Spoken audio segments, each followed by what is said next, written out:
بسم اللہ الرحمن الرحیم فعلی هذا يعتبر فيه ما يعتبر في العقود اللازمہ الی آخر۔ وقف میں قبول شرط ہونا یا نہ ہونے کے بارے میں دو قول پہلے بیان ہوا ہے۔ تو مصنف کا قول یہ تھا کہ وقف میں قبول شرط نہیں ہے۔ دوسرا قول یہ ہے کہ وقف میں اگر وقف خاص ہو اور ان افراد کے لیے ہو جن کی طرف سے وقف قبول کرنا ممکن ہو تو وقف میں قبولیت شرط ہے۔ جب وقف میں قبول شرط ہے تو وقف معاملات عقود میں داخل ہو جائے گا۔ جب معاملات عقود میں داخل ہو گیا تو عقود لازمہ شمار ہوگا۔ عقود لازمہ اور عقود لازمہ کی ایجاب اور قبول کے تمام شرائط وقف میں بھی لاگو ہونا چاہیے۔ بطور مثال ایجاب قبول کے ساتھ متصل ہونا شرط ہے، اسی طرح ایجاب و قبول عربی میں ہونا شرط ہے۔ اس کے علاوہ اور بھی ایجاب و قبول کی شرائط ہے، وہ تمام شرائط یہاں پہ بھی موجود ہونا چاہیے۔ تو یہ وقف خاص کا مسئلہ واضح ہو گیا۔ وقف خاص میں بعض علماء نے قبولیت کو شرط مانا، تو وقف خاص عقود لازمہ میں سے شمار ہو گیا۔ اما اگر وقف عام ہو تو وقف عام میں بھی دو نظریات ہے۔ بعض علماء کہتے ہیں وقف عام میں قبولیت شرط نہیں ہے، لیکن کچھ علماء کہتے ہیں کہ وقف عام میں بھی قبولیت شرط ہے۔ اب کون قبول کرے گا وقف عام میں؟ تو فرماتے ہیں وقف عام میں چونکہ موقوف علیہم کا تمام موقوف علیہم کی طرف سے قبول ہونا ممکن نہیں ہے، اس لیے حاکم شرعی ان موقوف علیہم کی طرف سے قبول کرے گا، اور وقف عام کے پہلے جو بطن ہے، پہلا طبقہ ہے، وہ قبول کرے گا۔ اگر کسی نے اپنے تمام اولاد کے لیے وقف کیا نسل در نسل تو طبقہ اول کا قبول کرنا معتبر ہے۔ طبقہ ثانی نسل دوم اور نسل سوم جو آگے آنے والے نسلیں ہیں ان کی قبولیت معتبر نہیں ہے۔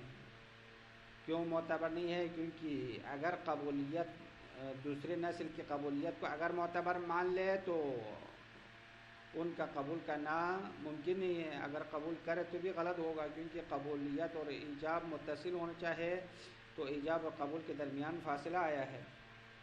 لہذا اگر ہم قبولیت کو شرط مان لے تو بطن اول کی قبولیت معتبر ہے، اس کے بعد جو آنے والے نسلیں ہیں طبقہ دوم اور سوم والے، ان کی قبولیت ہر صورت میں معتبر نہیں ہے۔ بس یہاں تک یہ گفتگو مکمل ہو جائے گی۔ پھر اگلی گفتگو ہے وقف میں قبضہ کرنا۔ موقوف علیہم کا قبضہ شرط ہے یا نہیں ہے، یہ گفتگو ہے۔ تو قبض جو ہے شرط ہونا دو احتمال ہے۔ ایک تو قبض شرط ہے، شرط لزوم ہے، یعنی جب تک قبضہ نہیں کرے گا وقف لازم نہیں ہوگا، یعنی متزلزل رہے گا۔ وقف صحیح تو ہے، یعنی وقف جب انجام دیا ابھی تک مال موقوف علیہم کی ہاتھ میں نہیں آیا، انہوں نے قبضہ نہیں کیا، تو وقف میں انتقال ملکیت تو حاصل ہو جائے گی، لیکن وہ واقف جب چاہے اس کو توڑ سکتا ہے، یعنی لازم نہیں ہوگا۔ تو مصنف نے پہلے اپنی عبارت میں کہا جب تک قبضہ نہ ہو وقف لازم نہیں ہوگا، تو اس کا نتیجہ یہ ہوگا کہ قبضہ کرنا شرط لزوم ہے، وقف لازم ہونے کی شرط ہے۔ دوسرا قول یا دوسرا احتمال یہ ہے کہ وقف میں قبضہ کرنا شرط صحت ہے، شرط صحت وقف ہے۔ اگر جب تک قبضہ نہیں کرے گا وقف صحیح ہی نہیں ہے، وقف میں مال واقف سے موقوف علیہ کی طرف منتقل ہی نہیں ہو سکتا۔ اب پھر قبضہ جب شرط ہے، شرط لزوم ہو یا شرط صحت ہو، تو شریعت نے فرمایا قبضہ واقف کے اذن سے ہونا چاہیے۔ جب موقوف علیہم مال پر قبضہ کرنا چاہتے ہیں تو واقف سے پوچھنا پڑے گا، اس کے اذن کے بغیر اس کے مال میں تصرف کرنا حرام ہے، مال غیر شمار ہوگا۔ جب اس کے قبضے میں موقوف علیہ کے قبضے میں آئے تو اس کا مال شمار ہوگا، ابھی تک تو اس کا مال نہیں ہے، مال واقف شمار ہوتا ہے، اس لیے واقف کے اذن سے قبضہ ہونا چاہیے۔ پھر شہید ثانی فرماتے ہیں مصنف کی لمع کی عبارت میں ولا یلزم بدون القبض والے عبارت سے قبضہ کرنا شرط صحت ہونے کا بھی احتمال ہے، کیونکہ مصنف نے اس شرط کے بعد فرمایا فلو مات قبلہ بطلا، اگر واقف قبضے سے پہلے مر جائے تو وقف باطل ہوتا ہے، یہ کہا۔ تو یہ لفظ بطلا بطلان صحت کے مقابلے میں ہے، باطل ہونا صحیح ہونے کے مقابل میں ہے، تو اس کا مفہوم یہ نکلے گا کہ اگر قبضہ نہ کرے تو وقف باطل ہے۔ تو شرط صحت وقف ہونا چاہیے، قبضہ کرنا وقف صحیح ہونے کی شرط مصنف کی نظریے کے مطابق، جیسا کہ مصنف نے کتاب الدروس میں بھی اس کی طرف اشارہ کیا ہے۔ اب یہاں پہ کوئی پوچھے قبضہ کرنا شرط صحت ہو یا شرط لزوم ہو، اس کا ثمرہ کیا ہوگا، اس اختلاف کا فائدہ کیا ہے، ثمرہ نزاع کیا ہے؟ تو شیخ فرماتے ہیں ثمرہ نزاع وقف سے لے کر قبضے کے درمیان جو اس مال وقفی عین موقوفہ میں جو نما حاصل ہوا ہے، جو فائدہ اضافہ ہوا ہے، اس کے بارے میں ظاہر ہوگا کہ اگر ہم وقف میں قبضے کو شرط لزوم سمجھے تو وقف کرنے سے لے کر قبضہ کرنے تک جو نما ہو، جو اضافہ ہوا ہے، وہ موقوف علیہم کا مال شمار ہوگا، کیونکہ وقف تو پہلے ہی صحیح ہوا تھا اور قبضہ نہیں ہوا۔ قبضہ تو لزوم کے لیے شرط ہے، صحت کے لیے تو شرط نہیں ہے، تو مال موقوفہ منتقل ہو گیا تھا، تو اس میں جو اضافہ ہوا ہے، جو فائدہ حاصل ہوا ہے، وہ موقوف علیہم کا مال شمار ہوگا۔ اگر قبضے کو شرط صحت مانے تو جب تک قبضہ نہ کرے وقف صحیح نہیں ہے، تو مال موقوف میں جو نما اور فائدہ حاصل ہوا ہے وہ واقف کا مال رہے گا۔ اگر واقف زندہ نہ ہو تو موقوف واقف کے وارث کے ہاتھ میں آئے گا۔ بس یہ ثمرہ نزاع ہے، شرط لزوم اور شرط صحت کا ثمرہ یہی ہے۔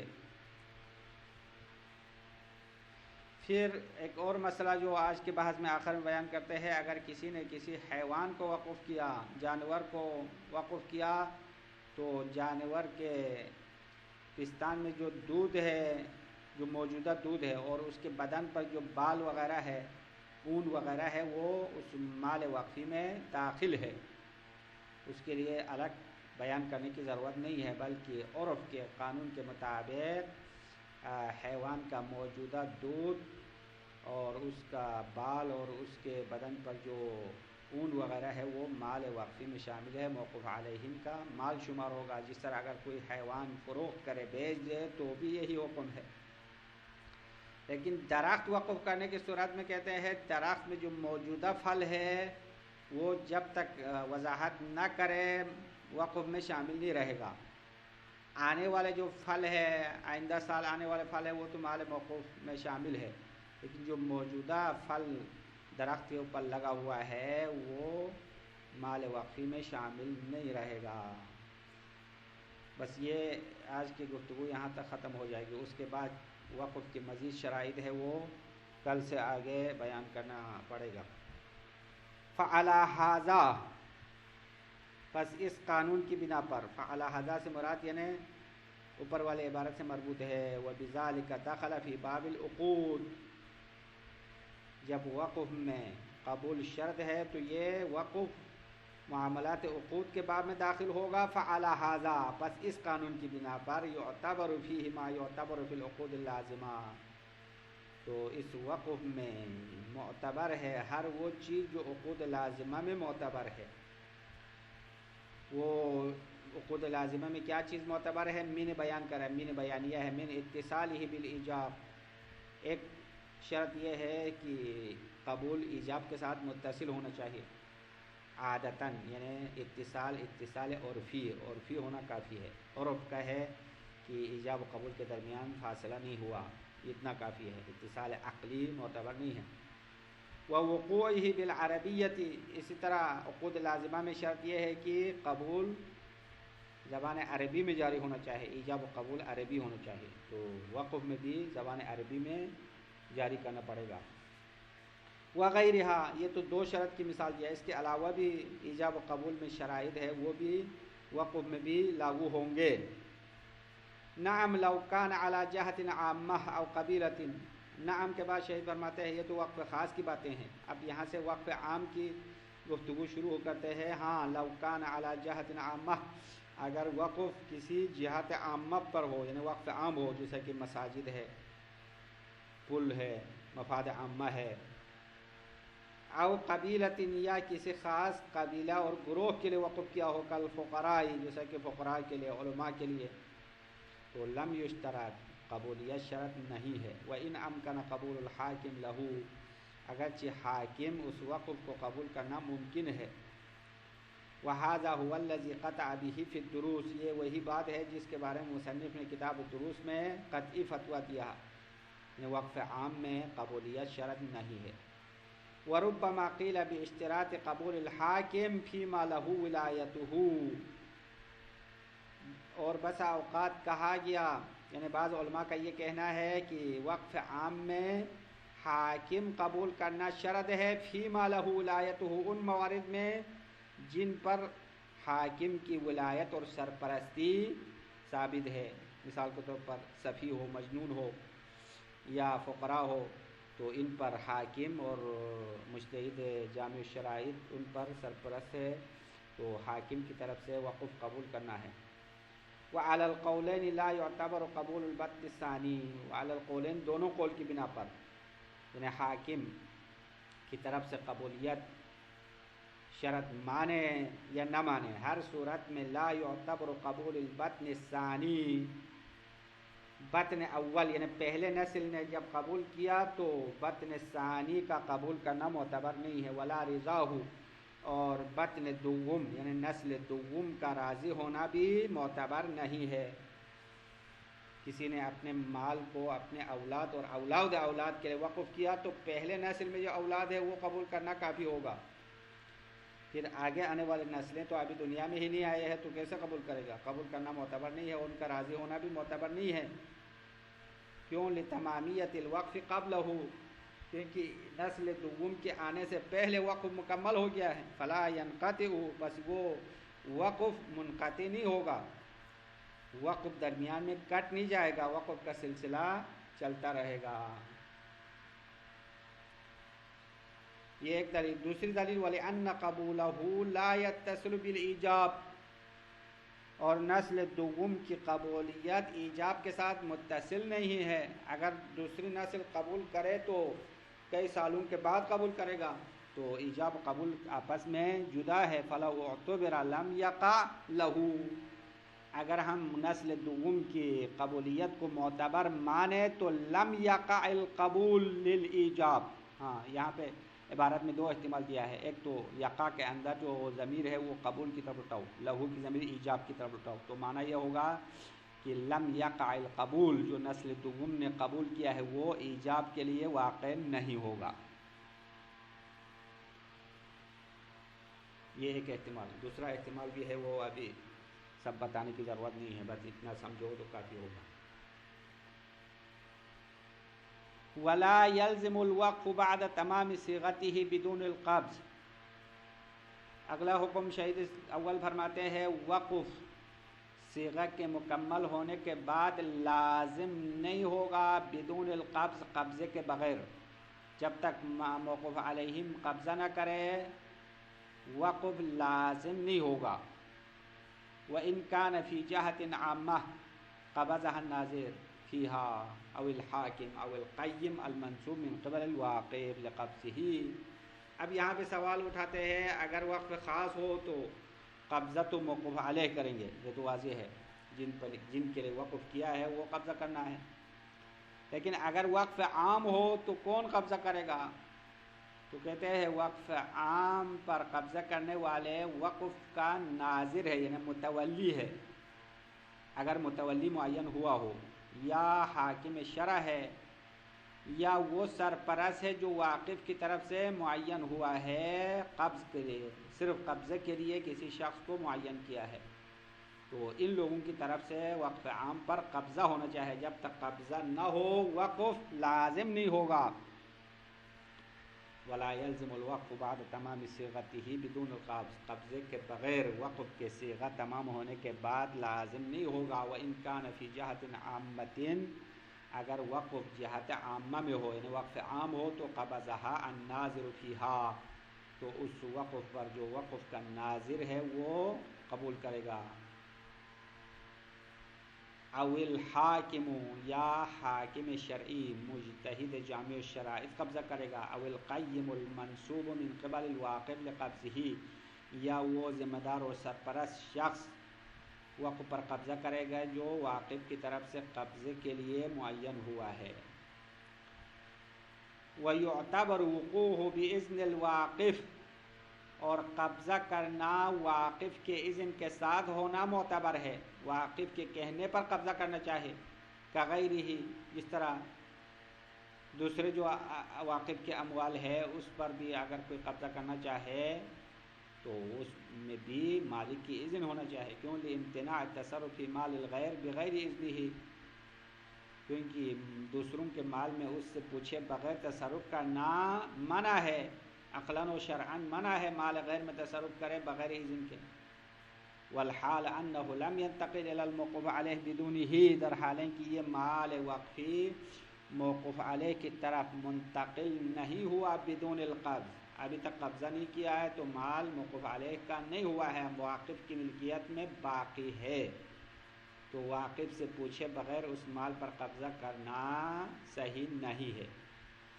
اب یہاں پہ شرح لکھنے والوں نے اس پر اس جو دلیل جو پیش کیا ہے اس پر اشکال کیا ہے، کیونکہ والحال انہ لم ينتقل الموقوف علیہ، یعنی مال موقوف علیہ تب منتقل نہ ہونا اس صورت میں ہے کہ اگر ہم قبضے کو شرط صحت مانے. ہاں، اگر قبضے کو شرط لزوم مانے تو یہ تعلیل، یہ علت صحیح نہیں ہے، کیونکہ اگر وقف صحیح ہو، پہلے صحیح ہو، قبضے سے پہلے لازم نہ ہو، تو جب صحیح ہے تو مال واقف سے موقوف علیہ کی طرف منتقل ہو گیا ہے. اب لم ينتقل الموقوف علیہ کہنا غلط ہے. بس شہید ثانی نے جو توجیہ بیان کیا ہے وہ ایک صورت میں صحیح ہے، یعنی اگر وقف میں قبضے کو شرط صحت مانے تو یہ بات درست ہے، ورنہ یہ تعلیل صحیح نہیں ہے. فلو مات الواقف قبل قبضه المستند الى اذنه بطلا،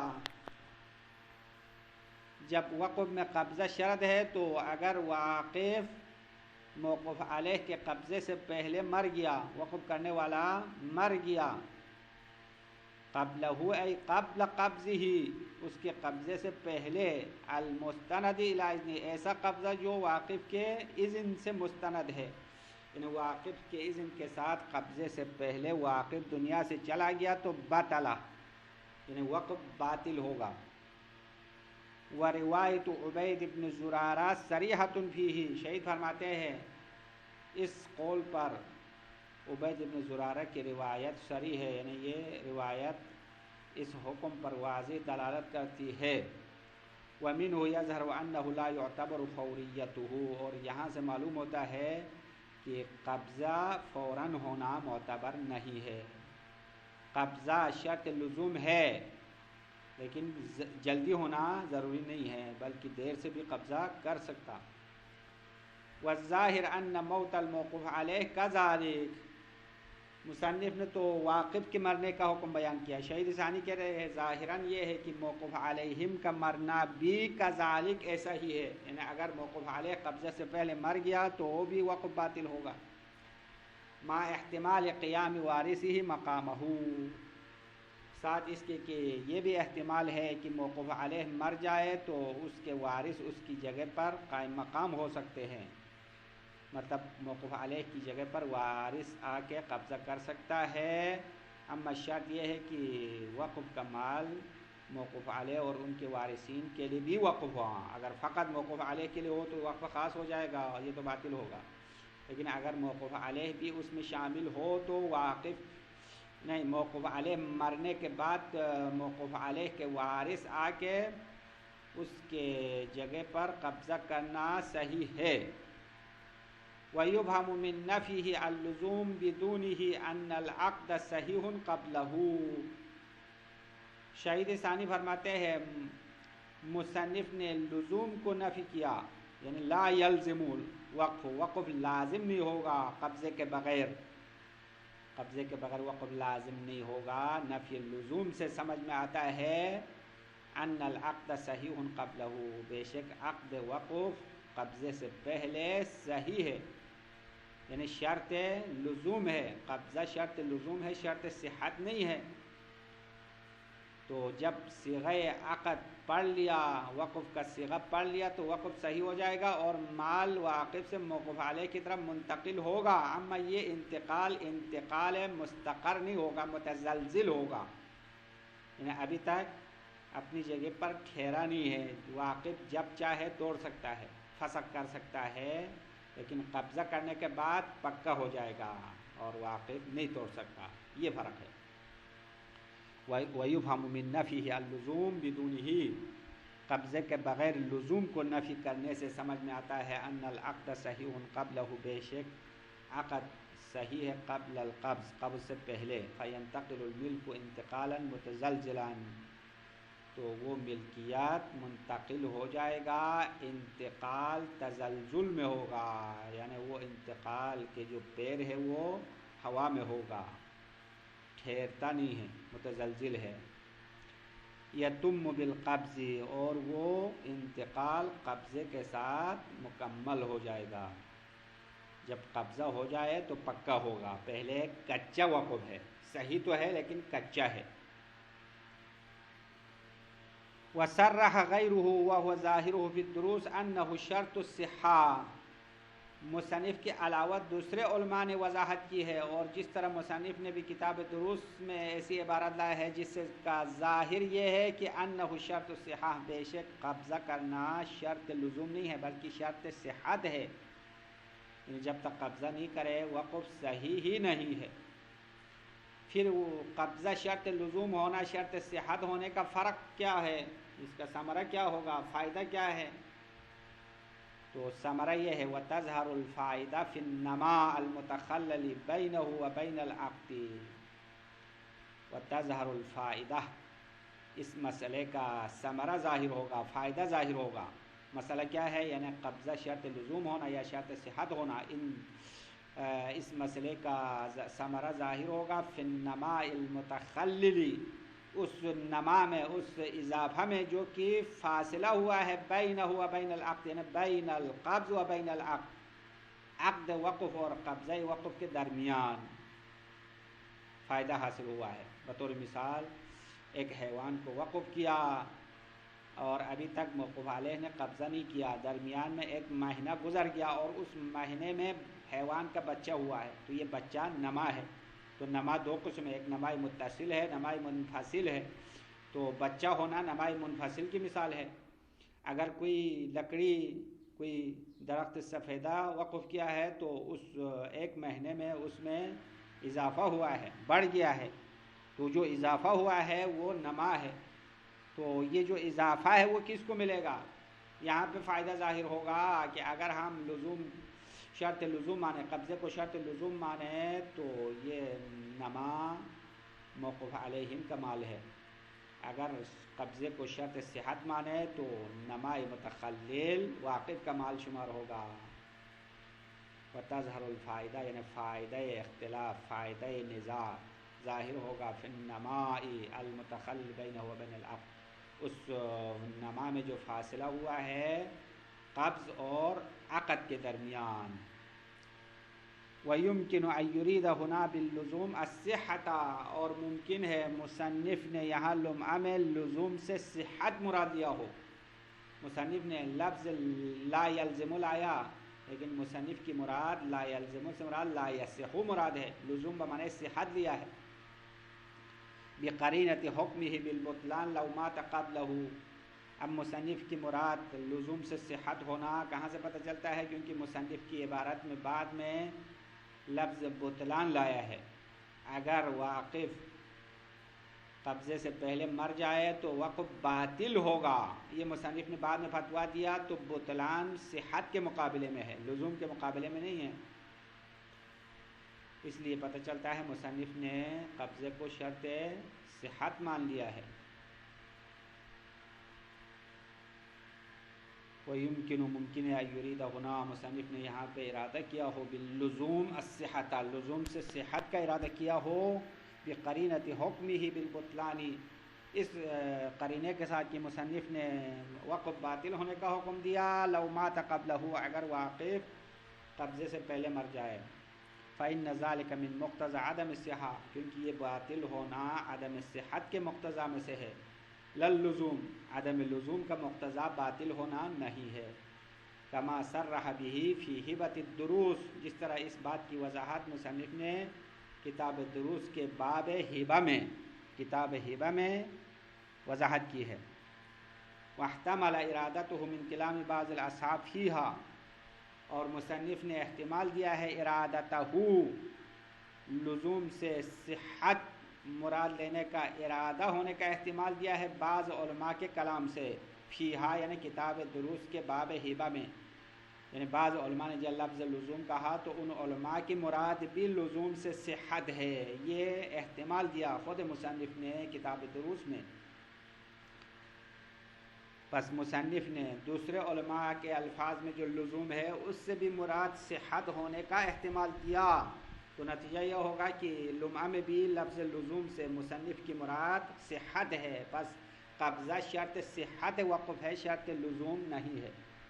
بات مکمل ہو گئی، یہاں تک بات ختم۔ وَيَدْخُلُ فِي وَقْفِ الْحَيْوَانِ لَبَنُهُ وَصُوفُهُ وَمَا شَاكَلَهُ الْمَوْجُودَانِ حَالَ الْعَقْدِ، فرماتے ہیں کہ وقف حیوان میں اس کا دودھ موجودہ، جو اس کے تھن میں دودھ ہے اور اس کے اون ہے، صوف مانا اون، اگر بیڑ ہو تو اون ہوتا ہے، بکری ہو تو بال ہوتے ہیں، وما شاکل ہو جو اون کی شبیہ ہے، مثلا اس کے بال ہے، اس کی سینگ ہے وغیرہ ہے، الموجودان حال العقد، اس کا لبن و صوف حالت عقد وقف میں موجود ہے، ما لم یستثنہما، جب تک ان دونوں کو استثناء نہ کرے یہ وقف میں داخل رہیں گے، کما یدخل ذلک فی البیع، جس طرح یہ چیزیں خرید و فروش میں بھی داخل ہوتا ہے، لأنہما کالجزء من الموقوف، کیونکہ یہ دودھ اور اس کا اون مال موقوف کا جز ہے، جز کی طرح ہے،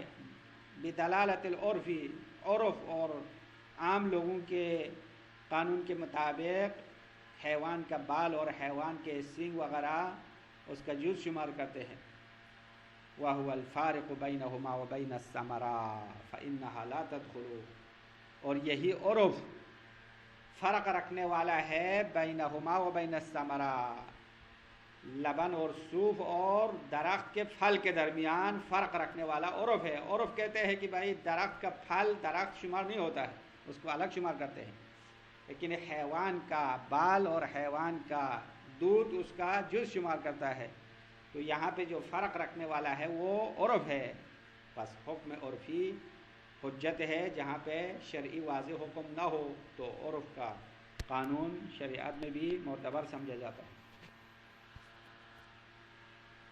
ہوا کہ ضمیر عرف کی طرف اٹھا ہوا، یہ عرف الفارق فرق رکھنے والا ہے بینہما ان دونوں کے درمیان، بینہما یعنی بین الصوف واللبن و بین الثمرہ، صوف اور لبن اور پھل کے درمیان فرق رکھنے والا عرف ہے، فإنہا لا تدخل، بے شک ثمرہ درخت کے بیچنے میں یا درخت کے وقف میں داخل نہیں رہتا ہے، وَإِن كَانَتْ طَلْعًا لَمْ تُعْبَرْ، اگرچہ وہ ثمرہ شکوفہ کیوں نہ ہو، لم تعبر جس میں تلقیح نہیں کیا گیا، یہ خرما کے درخت کی بات ہے، چونکہ دوسرے جو عام درخت ہے وہ پھول لگتا ہے، شکوفہ لگنے کے بعد خود پھل دیتا ہے، قدرتی طور پر ہوا کے ذریعے سے نرم مادے میں ملاب ہوتا ہے اور پھل دیتا ہے، لیکن خرما کی ایک خصوصیت یہ ہے کہ نر خرما کا جو پاؤڈر وغیرہ ہے کہ پاؤڈر کی طرح اس کے اوپر چیز نکلتی ہے، وہ لا کے مادہ خرما کے شکوفے میں نہ ڈالے وہ پھل نہیں دیتا ہے، جس طرح انسان ایک مرد عورت میں شادی نہ ہو تو بچہ پیدا نہیں ہو سکتا ہے، اسی طرح خرما میں بھی کچھ ایسے صفات ہیں جو انسان کی خصوصیات پائے جاتے ہیں، لہذا تلقیح کرنا ضروری ہے، لم تعبر یعنی ہمارا لم تعبر تلقیح نہیں کیا گیا، یعنی خرما نر خرما کے پاؤڈر کو مادہ خرما کے شکوفے میں ڈالا بھی نہیں ہے، پھر بھی خرما کا جو پھل ہے وہ مال وقفی میں شامل نہیں رہے گا۔ وصلی اللہ علی محمد و آلہ الطاہرین۔